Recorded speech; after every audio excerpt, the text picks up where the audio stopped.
Para pamirsa ingkang kinasih, salam tentrem rahayu. Kawula Raditya saking GKJ Karangdawa, Klasis Klaten Timur.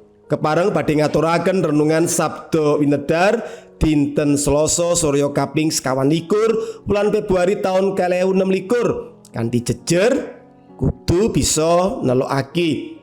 Waosan kitab suci saking Purwaning Dumadi bab sekawan ayat 1 dumugi 16, Jabur 3 kali lan Ibrani sekawan ayat sekawan welas dumugi bab gangsal ayat 11.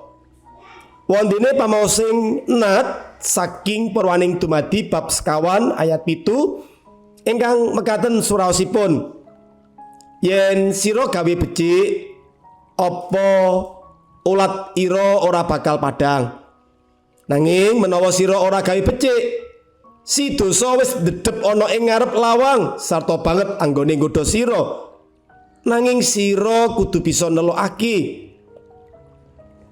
Limrahipun nalika tiyang nembe ngraosaken bab ingkang sekeca ing manahipun kados dene raos sedih, kuciwa, nesu, pasuryanipun badhe ketingal murung boten sumringah. Menika ugi ingkang kedadosan nalika Kain rumaos kuciwa lan nesu nalika piyambakipun ningali bilih Gusti Allah langkung karenan dhateng korbanipun Abel. Bab menika dadosaken manahipun panas lan rainipun peteng. Mbok menawi piyambakipun rumaos Gusti Allah boten adil, langkung tresnani Abel rayinipun. Ananging menapa leres Gusti Allah boten gatosaken Kain? Saestu boten leres. Gusti Allah ugi tresna lan gatosaken Kain. Buktinipun Gusti Allah ndangu Kain, yo kene atinira panas lan yo kene ulatira peteng. Gusti Allah salajengipun paring pepenget dhateng Kain, yen sira gawe becik apa ulat ira ora bakal padhang, nanging menawa sira ora gawe becik, si dosa wis ndedhep ana ing ngarep lawang sarta banget anggone nggodha sira, nanging sira kudu bisa nelokake. Menika wujuding katresnanipun Gusti dhateng Kain. Emanipun Kain boten nampi ngestokaken pangandikanipun Gusti. Piyambakipun boten budidaya nelokaken panggodaning dosa, malah manut pangreng dosa. Menika ingkang dadosaken piyambakipun boten saged nindakaken kasaenan, malah lajeng mejahi rayinipun. Pangandikanipun Gusti Allah dhateng Kain ing Purwaning Dumadi sekawan ayat 7 menika paring pitedah dhateng kita. Nalika manah kita rumaos peteng, ampun ngantos paring kesempatan dhateng dosa kangge ngwaosi kita. Kita kedah nelokake panggodaning dosa. Caranipun dos pundi? Inggih kanthi budidaya nindakaken kasaenan. Kanthi nindakaken kasaenan tegesipun kita menika ngestokaken dawuhipun Gusti lan bangun turut dumateng Gusti. Sikep bangun turut dumateng Gusti menika tegesipun boten manut dhateng iblis. Kanthi mekaten kita sami nelokake utawa ngawonaken pangrahing dosa, tansah estokno pangandikanipun Gusti. Amin. Sumangga ndedonga.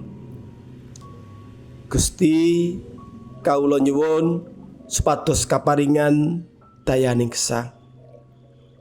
Supados ing saben dinten ing salebetipun kawula nglampahi gesang, kawula saged anggenipun nelokaken panggoda ingkang dadosaken kawula saged tumindak ingkang awon.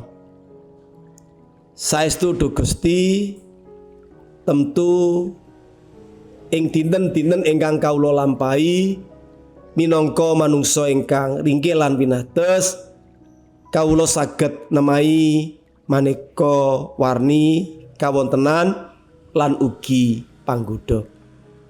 Mugi kawula tansah saged nglenggana, tansah saged ndedonga lan ugi enggal-enggal anggenipun saged nyuwun pangapunten lan budidaya boten nglajengaken supados mangke saged dadosaken rembakanipun bab-bab ingkang awon. Duh Gusti saestu kawula nyuwun berkah panuntun pangadinipun Sang Roh Suci. Ing asmanipun Sang Kristus kawula ndedonga. Mekaten renungan sabda wintar ingkang sampun kawula aturaken, mugi dadosaken berkah dumateng kita sedaya. Saged nglampahi gesang kanthi kebak kawilujengan. Gusti berkahi. Amin.